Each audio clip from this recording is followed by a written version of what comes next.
We are stoked. I'm a terrible sore loser. I don't follow the rules. All the bearded guys seem to lie. There are rumors galore. I am so up and down on my emotions right now. Retain salad. Okay. Where there is smoke, there is always fire, etc., etc., etc. You don't do it. Been there, done that. And we'll get into it later. They know crap about hockey. Come on. Well, I laugh it off. I have no issue. Here's the thing, though. I have nothing to do. I'm okay with this deal. There was no other option. So now you have nothing. We already blew it. Win now, win now. It paid off. I will eat my pants. Hey guys, it's Two Guys in Hockey Talk. I'm Pavel the Cat Zygmunt and my co-host Evan Renner's coming at you. Two Guys in Hockey Talk, episode 19, Pavel. 19. Wow. 19 times I've had to sit with you for 3 seasons. How you doing, Evan? How's your week been? Hey, it's been an up and down week, you know, kind of feeling rough, then I'm feeling good. Really, it's kind of like playing a hockey game. It's a emotional ride of a roller coaster, you know. It's just like, and especially when you play goal, because either you're mentally with it or you're not, and that can change minute to minute, just like a lot of goalies experience in the NHL. Very true, very true. It's been a bit of a chaotic week. Hopefully this week can give you a little bit quieter. There's quite a bit of NHL news, so we're going to get to it. We have a special guest joining us a little bit later, but first, the All-Star Game's happening this weekend. Should be exciting. We've talked about a little bit of it before. You know, some people are in, some people are out. Sounds like Alexander Ovechkin's now out, and, you know, Tom Wilson's in Vegas. Should be interesting. There's some other people going in. You know what? I want to make a comment on that. So before we do, guys, lift up your brew, whatever you got for your bevy. Oh, I was going to cheers all of them when they go to go party in Vegas. That's where I was getting to. Oh man, I blew it. It just, you know, you could tell we do not pre-decide what we're doing next here. My apology. No. I'm totally ticked off. Tom Wilson in an All-Star game. This has been the biggest insult since John Scott played, and I like John Scott. He's a great guy. But, I mean, Tom will, like Mikko, why did Mikko Rantanen not get in on behalf of the Avalanche when McKinnon went down? But Tom Wilson, come on, get Kuznetsov, get Backlund. Tom Wilson was not the right player for an All-Star game. He never would have been voted in. He never would have been selected. I think all the Colorado fans are upset with you because that team has a lot of superstars, and Cale Makar was already selected for that, and then Nazem Kadri was the last man in. So when you have almost 3 guys coming in, like, you know, of course, before Nathan's injury, you know, yeah, you can get Rantanen out, but, you know, you need a representative from each team. It's definitely a healthy debate, but, you know, the guy can fight, the guy can produce. You know, he's having a hell of a season. But why not someone different? Why not someone different on that team? There's a lot of players that are better than Tom Wilson. Well, Kuznetsov's already going anyway, so who else are you going to pick from the Capitals? And don't upset the fans there.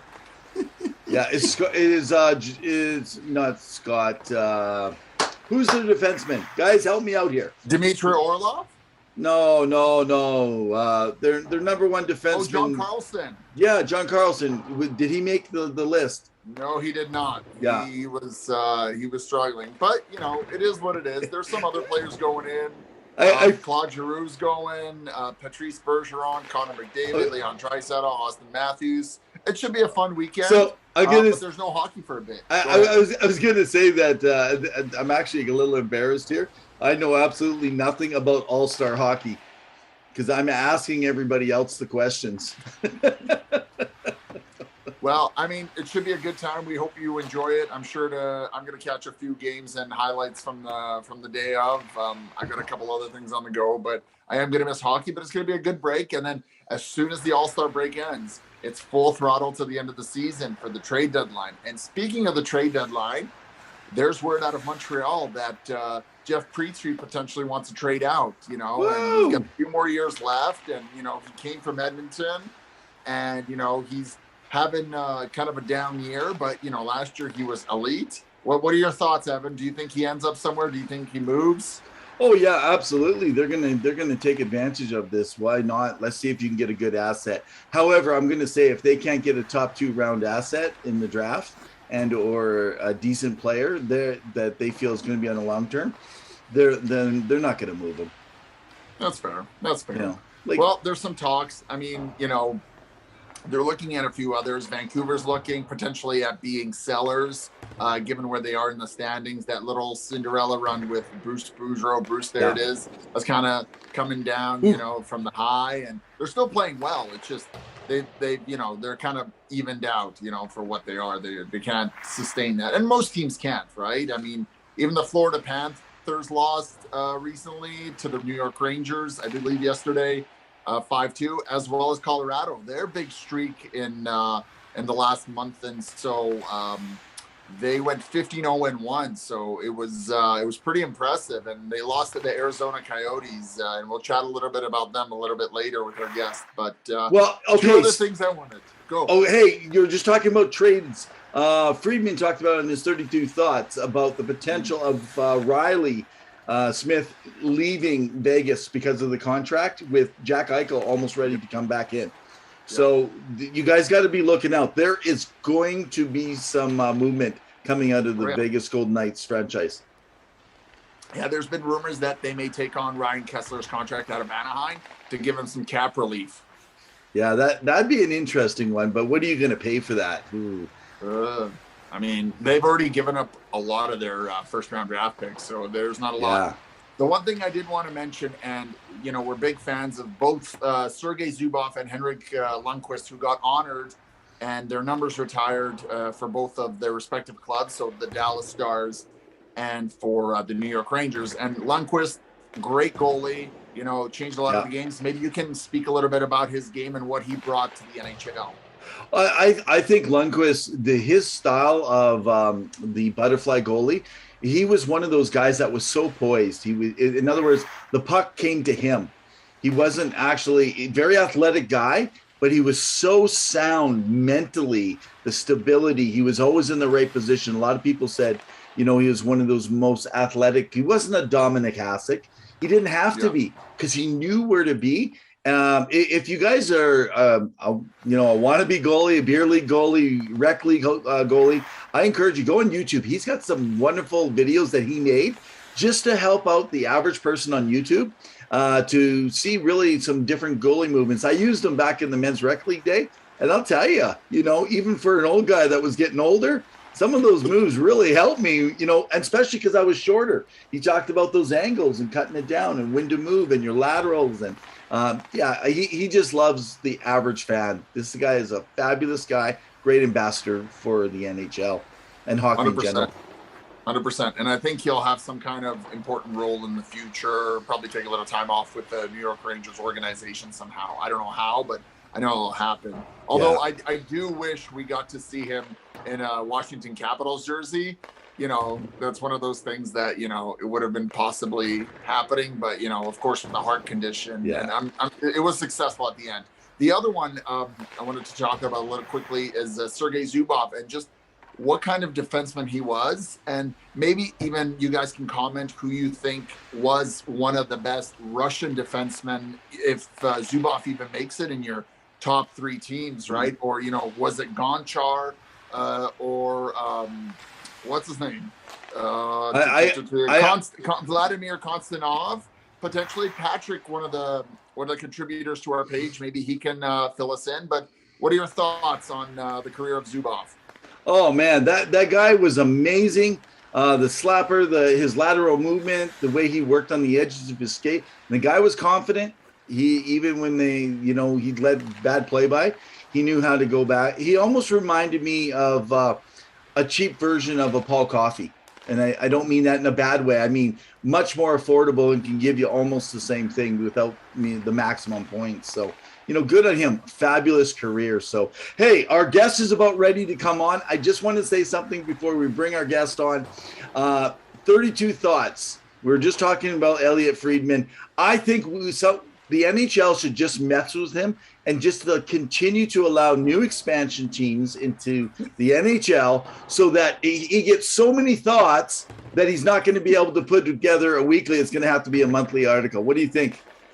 I like it. I think I saw a similar tweet somebody posted, so that's pretty sound advice. So it ended up would be 33, 34, 35, or maybe it'll just be Elliot losing his thoughts, because sometimes I feel like that's the way it is. But no, we love the guys. They do a great job on the show there, and we admire their tenacity. I consider myself more of an Elliot because Evan seems to know more about everything else, so he's the Jeff Merrick of this group. Plus, he's the older one, so...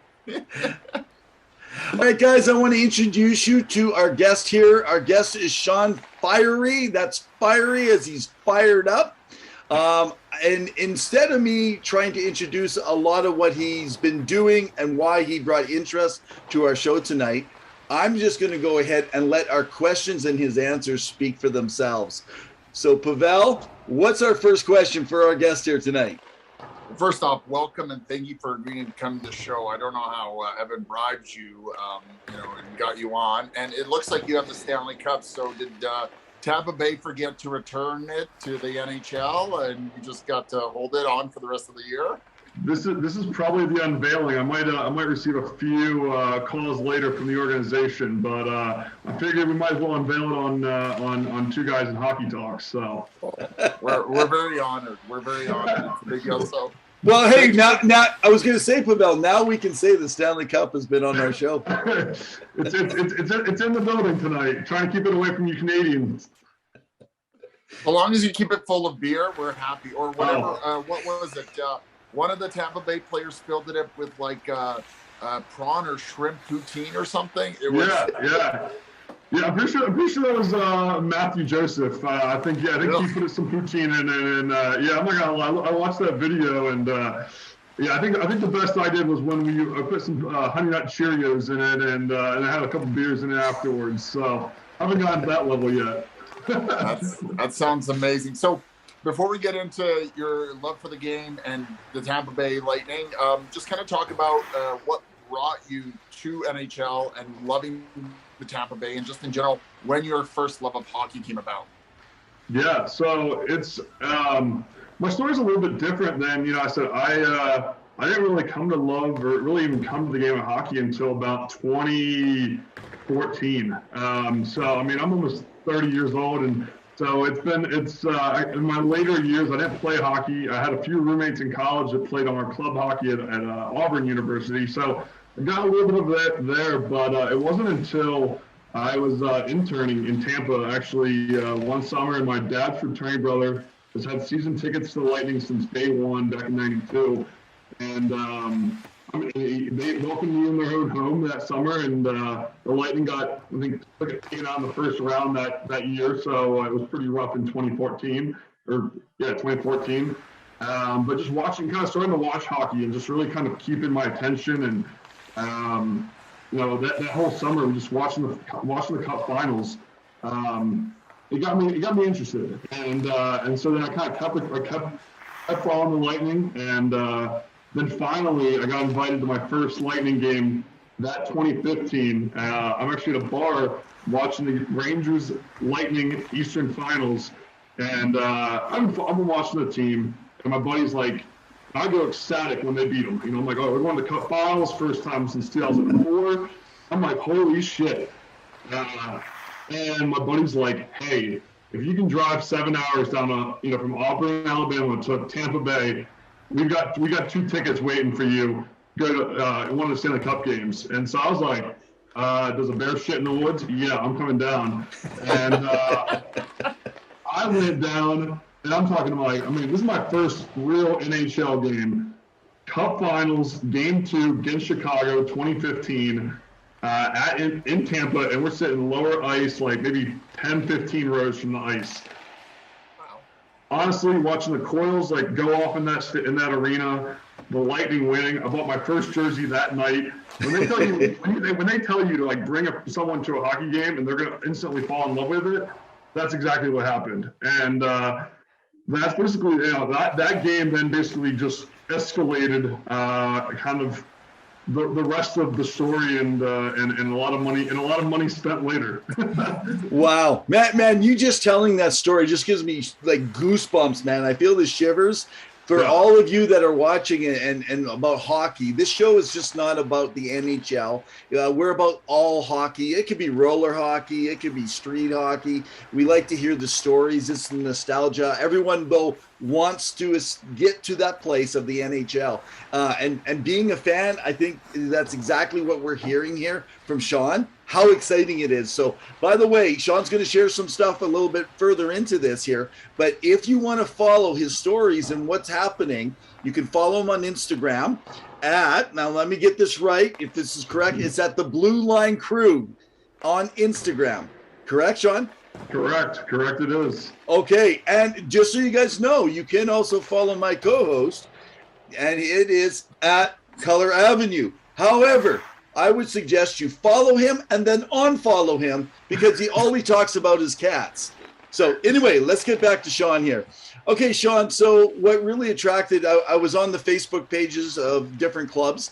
I was on Tampa, and I'm seeing you talking in there about a bucket list and traveling to arenas and all these different places. And I'm thinking, man, think of the stories this guy has to tell. And I'm very interested in the fact that you've got around. So kind of tell us how that all came about.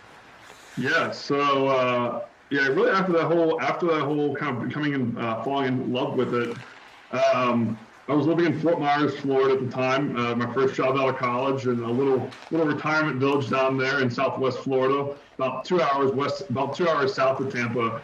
And I went to about one game and I was like, I got to get season tickets. Bought season tickets to the Tampa Bay Lightning. I live 2 hours away. So again, I'm traveling up there, and the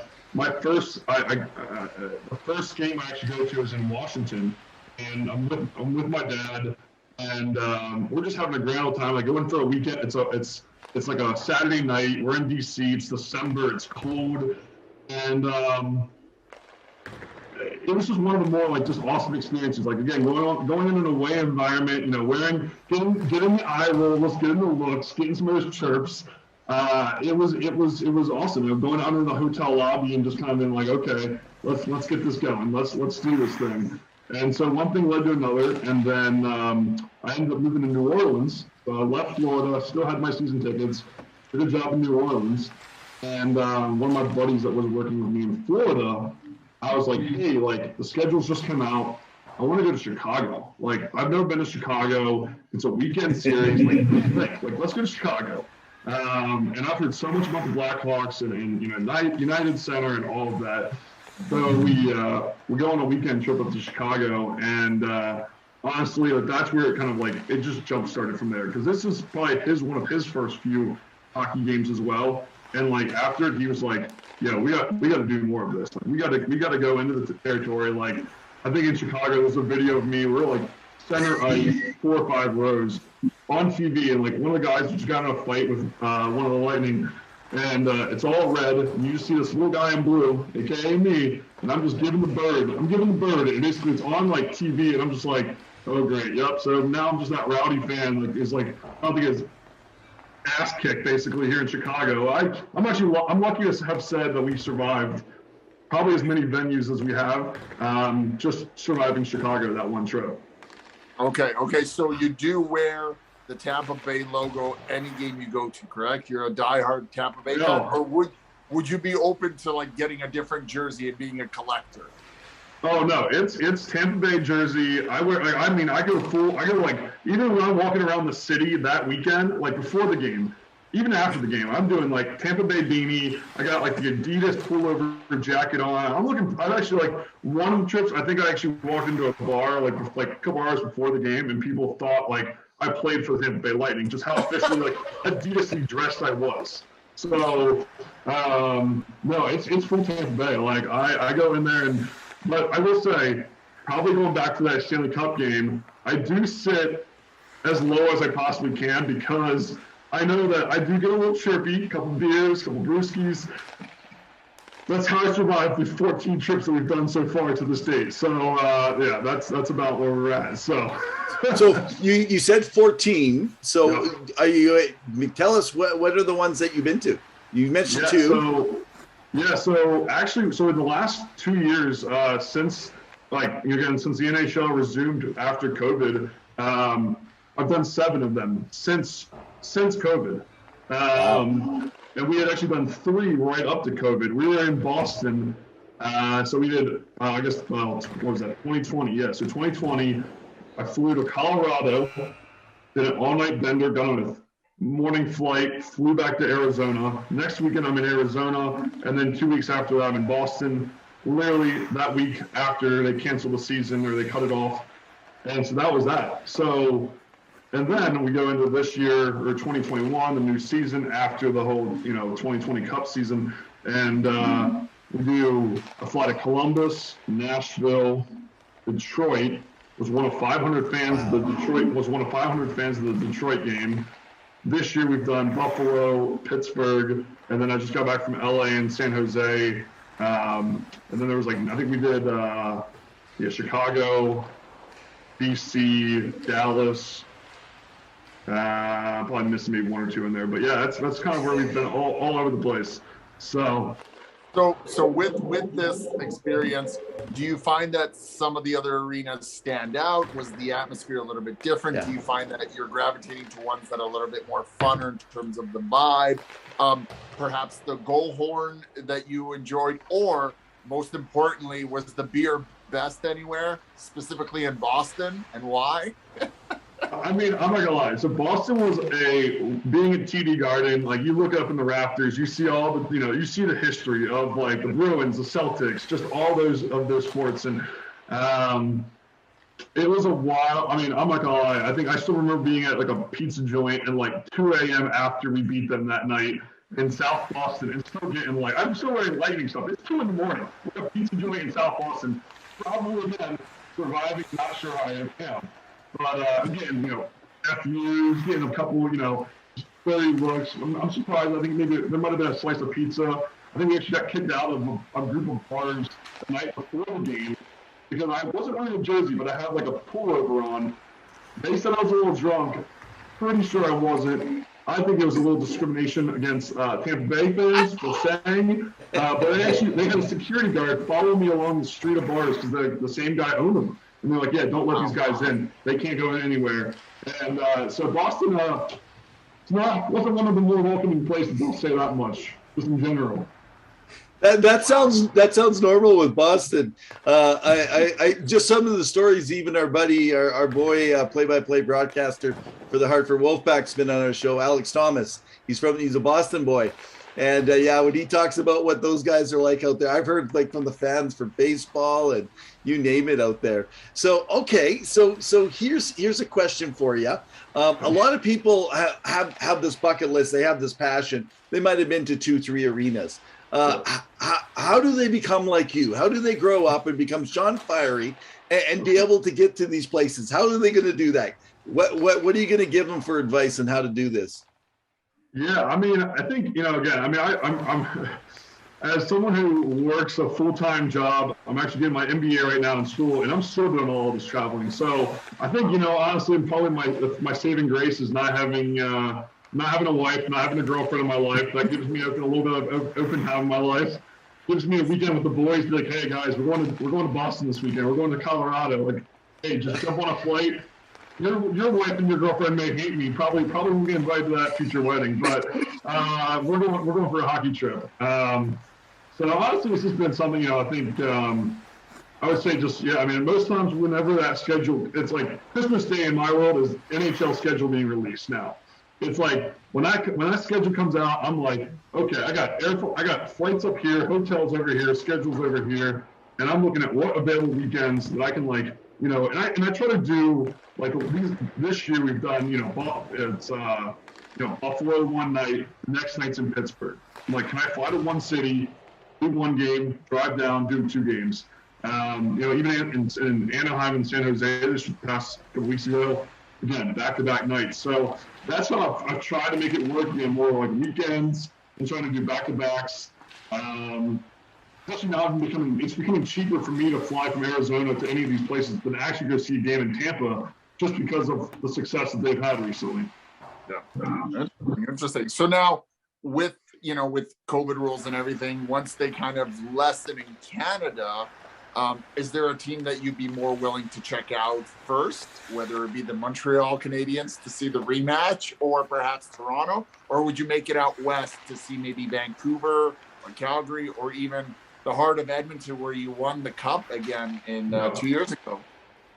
Yeah, I think, well, again, I mean, and with these trips, we always try to make it more of a, kind of an overarching experience, because I'm probably not going to get back to an Edmonton as much as it seems like a nice place to visit in the summertime. I'm thinking, okay, like if the Lightning have like a Calgary, Edmonton, can I get a little skiing in it over at like Banff, like try to like tie it all together. And that's what I try to do with these trips, is like if I can try and tie in like multiple things all in one trip, it justifies it a little bit more in my mind. But I would say, I mean, Toronto, I mean, with the Hockey Hall of Fame, I mean, that's one that's going to probably be on the list. Vancouver is pretty, I think Vancouver, Seattle, just because it's going to be easier to get to me from the West Coast. But I don't know. I mean, watching the fans in Montreal after that cup this past year, we'll see. I mean, I would love to, but I got to make sure I sit in security guards' eyes for that one, I feel like. Well, and that's one of the things that got me kind of thinking how the treatment from the fans. I actually haven't been to any NHL arenas. I've been to NFL stadiums in the States, but not to the NHL arenas. But I have been in arenas here in Canada. And I know the fans can get pretty rabid and they can get pretty mean, and there can be fights that break out, just like your soccer games, all around, especially in Europe. Have there been any really feisty moments when you're wearing that Tampa Bay and they don't like you cheering, or they're just a bunch of drunk guys upset at you? Yeah, I mean, I think, it definitely helps. Well, I don't know if it helps when I'm winning, because that makes it a little bit more complicated. But I think, it's one of those things where, again, I think you guys saw my post with the San Jose, in the San Jose group. And, even though we might have just destroyed them 7-1 that night. Again, nothing to say there. But I try, again, after a few goals, I try to be as cognizant as I possibly can be around the surroundings, and just again the overall enjoyment of fans, chirping here and there. But I think more so it's definitely when you're out in the city, going into the game or even after the game, that's probably when a little bit more of the chirping gets a little more real. Like I said, Chicago with that, Boston. But again, I also sit lower level. So again, if I was up in the rafters, I might have a little bit more different stories to tell you from how the fans were. But most everyone that I've met, I will say, has been pretty genuine, pretty awesome. I mean, other than the typical fandom that you fall into, you find. That's fair. So then, turning gears a little bit, so Evan here has predicted this season that Tampa Bay can potentially do the three-peat, right? That's not my prediction, but I'm not a Tampa Bay fan. What, in your estimation, can Tampa do to get there again this year? And do you think they have the wheels to push themselves after the back-to-back Stanley Cups? And where are your thoughts on the team right now as they've been rolling along? Because there was a bit of a slump at the beginning. Yeah. I think right now, I mean, the key, I mean, I'm trying to watch, obviously with the trade deadline, kind of trying to figure out what's going on with some moves. I mean, I think the team, honestly, is in a really good position. I think, I mean, it's going to, again, it's tough to win one Stanley Cup. It's tough to win two Stanley Cups. It's sure as hell is tough to win three Stanley Cups. I think, honestly, I mean, Vazzy's got to be lights out like he has been in the playoffs before. Obviously watching Stammer have the year that he's having, it's really good to see, especially coming off the injuries. I mean, nothing makes me cry more and more excited for a guy than like watching that 2020 coming back, hitting a goal against Dallas, and then literally like injuring himself again and can't play for the rest of the series. So like, you feel for a guy like that. I mean, then you can get into the whole LTIR thing with Kucherov last year. A lot of people want to probably jump on me for that one. But honestly, I think the guys are, I think by now, honestly coming off that cup, getting the chemistry of bringing in guys like Corey Perry, They're all professionals at this point. They're going to start to get that chemistry together. And then also, again, playoff hockey, I mean, you got to get hot the right time and, make sure everyone's healthy. And I think that's the thing. Is if the guys stay healthy, they're going to make another serious run. And, we'll see where that is. But Montreal needs to get something together. Again, you keep seeing that Canadiens thing right behind you. And what do the Canadiens got to do to get back in the playoff hunt? Okay, so before he answers that, I want to say I don't know the last time I saw a team in the Stanley Cup and now competing for the first overall draft pick. Just saying. Well, I mean, so first off, they're dealing with a lot of injuries and they're missing their number one defenseman and number one goalie. Let's start with that. When you don't have Carey Price turned on, and I mean, even during the bubble when they had the play-in rounds, executives were worried, and it had happened where Pittsburgh was the favorite to beat that team, to Montreal, and they ended up beating them. They ended up losing after that year to Philly. But how do you compete with the world's greatest goalie, if not the best, next to Vasilevsky, who has unreal numbers in the playoffs? Like, the guy, I agree with Kucherov, number one bullshit for not having a Vezina, but it is what it is. As for everyone else, I mean, they don't have a lot of guys in play that are at their peak. They have a lot of young prospects. There was some questionable coaching decisions that have been made this year. It's a whole slew of things, and I think they're just struggling, and injuries have really bedridden that team. So that's one of the reasons I think Canadians are struggling. I mean, will the Cup come back this year to Canada? I doubt it, but maybe Toronto can make a case if they can get out of the first round. That's literally the only team I can think can compete, and that it is. Now, I wanted to ask, because the third line essentially for Tampa last year got traded up, and a lot of the guys left. Blake Coleman came over to Calgary. What's it called? Calgary. What's it called? Sorry, Calgary fans. Coming in with that swagger, it's like, I just want a cup. What are we guys doing here? And a few of the other guys were traded away. What are your thoughts on the current third and fourth line? And with Corey Perry, you kind of mentioned, and the D core. Yeah, I mean, again, it's tough to replace that third line. I mean, it was remarkable to see. I mean, just the chippiness of that. I mean.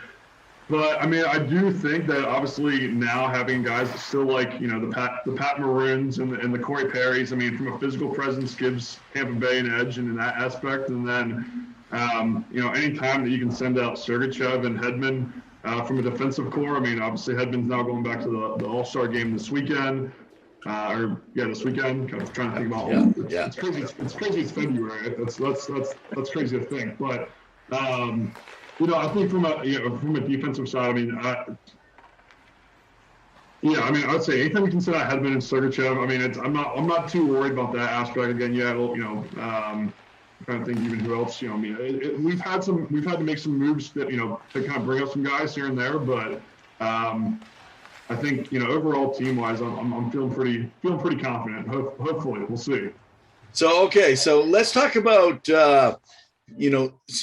State rivals, the Florida Panthers, just because they're having they had a great year last year, really put a push in for the playoffs. Of course, they hit what would be the wall, not Khabibulin at this time, but Vasilevsky was the wall for them. But my question, though, comes into what's your thoughts of Florida? You've obviously caught some games against Florida.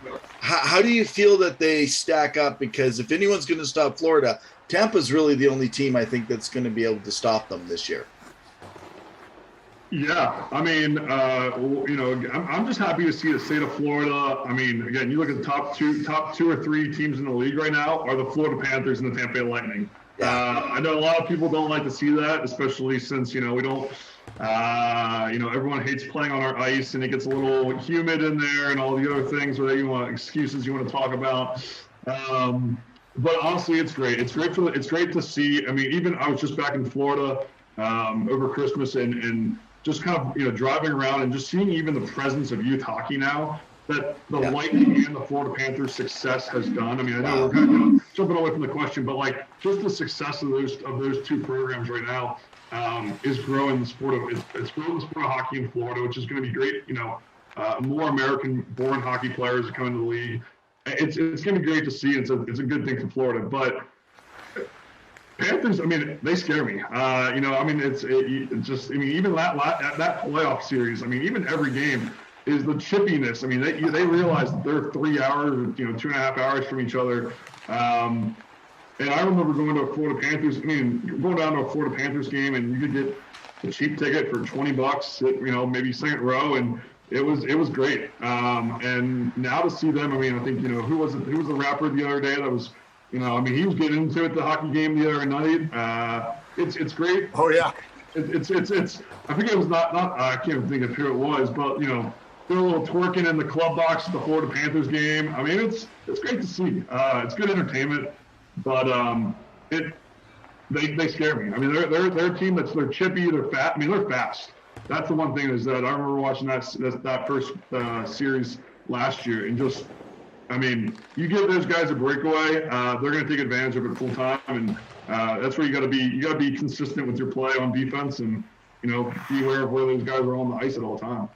Wow. Guys, we have Sean Fire within. He is a super fan, and I mean super fan. If you just joined in, got to go back at the beginning of the podcast, catch the entire show. You can follow him on Instagram at the Blue Line Crew, just making sure I got it handy here. You can hear all about his stories of his travels and things going on. Okay, so like, follow, and share, by the way, or subscribe to us on our YouTube channel too, everyone. So I got a question before my co-host can ask you another one, I'm sure here. So sure. I have a question now around the Florida thing, and this is just around your fans that you have. What I did is I took a quick picture, and this was earlier today. I found this very interesting. So I like to rant on about fans sometimes and how they are on social media, right? So this is what a fan writes. This is in the Florida Panthers fan group. He says, "This is why I know there is zero chance of exiting the first round. We have no goalies. Ekblad is one of the worst players in the league, whose stats just defy the reality of his terribleness.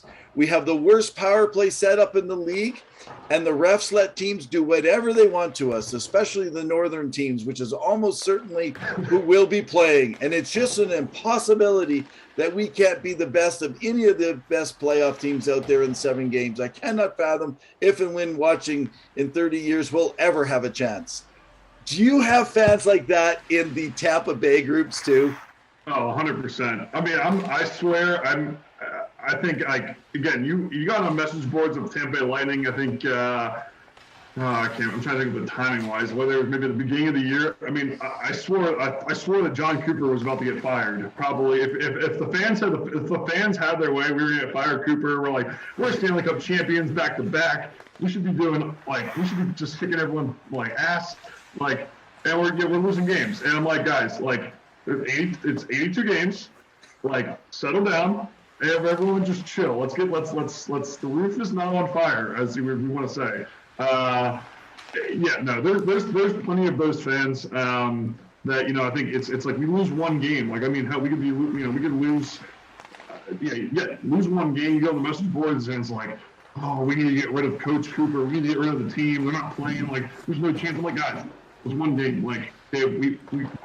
And that's the thing is, even this past year, you know, on the road trips, going back to you know, I'm in Pittsburgh or I'm in Buffalo one night, we lose 5-1. Next night, they're in Pittsburgh, they win 5-1. It's like, guys, it's 82 games. It's I don't know what do you expect. We're not going to be the 73-9, you know, Golden State Warriors or whatever you want to talk about. There's one of those games. You're going to have off nights. Just, I don't know.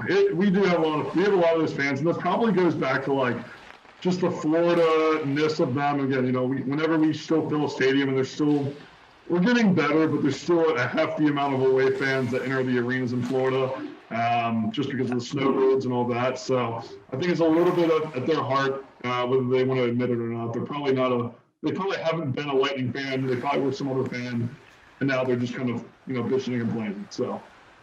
100%. And I think you guys should just appreciate even winning, not just in hockey, back-to-back Stanley Cup champions, but the Buccaneers, and congrats to Brady for retiring, but, to bring a championship there, because some cities have been, there's been a bit of a longer drought. I'm not going to name names, but, they're feeling the effects, and it doesn't matter what they do in the regular season because they're, it's all about the playoffs, right? But you have to go through that 82 game stint. So the trade deadline's coming up. You alluded to it a little bit. What are you hoping Julien Brisebois does? And what would be an ideal thing that you think the Lightning should focus on? With, of course, getting clever with the cap salary and what's available. What would you like to see, maybe? What would you like to see? I haven't even really taken a look at where we are salary cap wise, or just kind of even. Again, I'm happy with the team we have. We're doing well.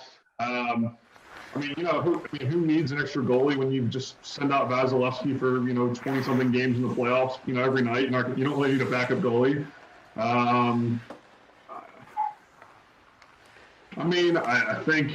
I think Kucherov's coming back. He's been a little banged up right now. So just trying to, I think maybe adding one more depth piece. Obviously you don't need a veteran. You don't need any veteran leadership in that clubhouse. The guys have been there. They've done that.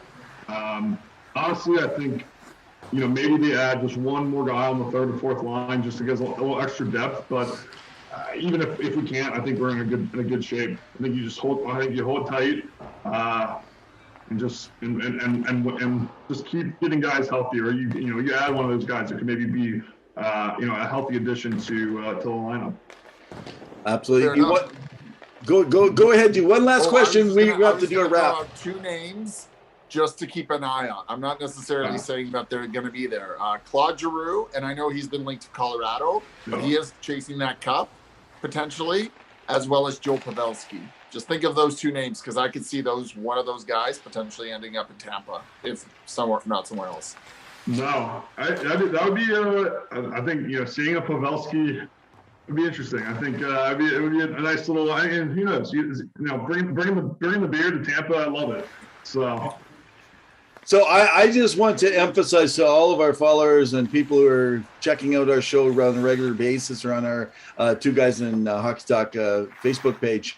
The reason that at the beginning of the season, it didn't look good when they started off rough, when I predicted the 3-time, I think it's been so long since we've seen the last team to win 3 straight Stanley Cups. 3 straight, not even the dynasty of the Edmonton Oilers, but the New York Islanders. It's the way the team is built on D, on their solid on D, solid at the front, solid in goal. And when you have that, plus you have a backing, you got good management, good development, players come up. Some of these guys have become stars that no one even thought would. You need to have that, not just the top ranked players in development. And so that's why I said not 1, not 2, but 3. Woo! 3-time Stanley Cup champions. You guys can say that you heard it early on. At the end of last season, I predicted this to happen, and it will happen. And it will be another dream come true for our friend Sean Fiery. We give Yzerman lots of love. I think what he's going to do up there in Detroit. If he does half the job that he did in Tampa, I think Detroit fans will be happy about that one. So, Got to give him some credit just for everything that he put together and putting a lot of those guys and a lot of the draft picks and the guys that weren't your top 4 or 5 picks overall in the drafts, and getting some of these guys kind of in the second, third, fourth rounds. The guys you see Braden Point and some of these other guys that kind of were later draft picks, and just the success that they've had. Just great scouting. Awesome. 100%. And they went through a bit of a rough patch, like in the early mid to 2010s, 2014, 15. I think 15, they got knocked out, with the Columbus one, where they got knocked out in 4 games, and nobody expected that. So there was a bit of build and trials and tribulations, but yeah, they overcame it. And I'm so happy for players like Stamkos, who I didn't know was going to make it as long as he did. Andre Palat, who's very underrated. And one of my favorite players who a lot of people don't credit enough is Eric Cernak. I think he's a very underrated defensive defenseman, and people don't talk about him enough.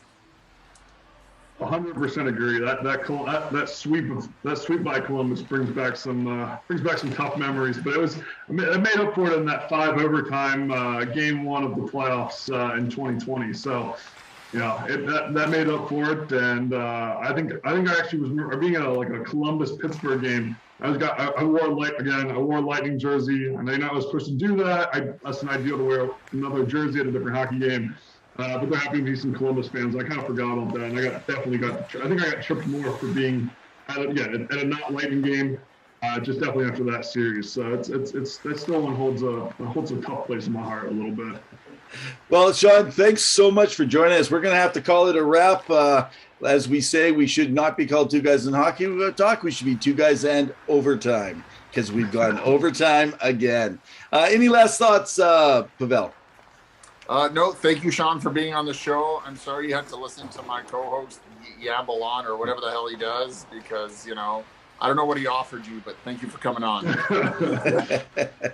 No, it's like I said, it's been fun. Hopefully, if once this whole restrictions let low, maybe we'll get up to Canada for a couple games, and hit you guys up, and we'll go take in some hockey when I'm up there. But for sure. Until then, I mean, like I said, I'm going to continue to carry that. I'm going to continue to carry that around wherever I go. And exactly, like I said, I've got a couple sticks behind here. So we didn't get to that. Well, you guys, our viewers will have to get to that story another time. But let's do it. Vasilevsky handing me a stick in Columbus has been just probably one of the greatest stories of all time. So we'll bring you back for another show, and we're going to talk about memorabilia. That's a huge thing in hockey, everyone. So, but yeah, I'm gonna take your advice and get rid of my wife so I can actually do this touring because I think that will be actually helpful. I'll save a lot of money that way. I don't know if I had a girlfriend or a wife in real life, and they asked me how much I've spent on tickets probably to this date, probably would be getting a very big score at some point. So there you go, a nice expensive wedding ring, eh? Exactly. Again, thanks so much, everyone. So make sure you like, share, that you follow us here on Facebook. Also subscribe on YouTube to catch us every Wednesday night at 9 p.m. Thanks again to Sean. Thanks again to my co-host, who knows absolutely nothing about hockey, and he just reads Elliot Friedman every night, and that's all he needs. So Elliot should be so happy he's got one fan. On behalf of Two Guys in Hockey Talk, in the meantime and in between time, keep your sticks on the ice. Stay safe, everyone. Appreciate it, guys. Cheers.